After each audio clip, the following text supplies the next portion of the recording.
Ребят, долго не мог найти, почему у меня стучит задняя подвеска, потому что много чего было поменено.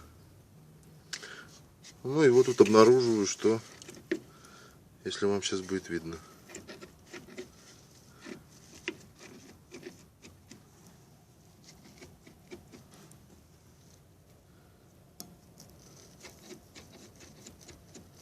разбита нижняя втулка.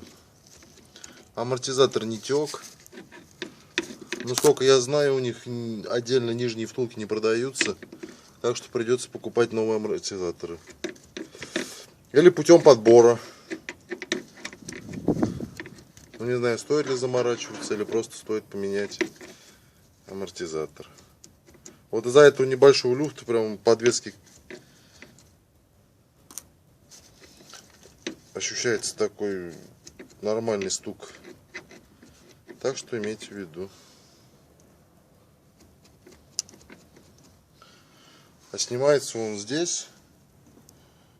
Гаечка отворачивается. Снимается сначала пластиковую кожу. На двух болтах, на 10 держится. Снимаем обшивку. И вот здесь у нас снимаются амортизаторы.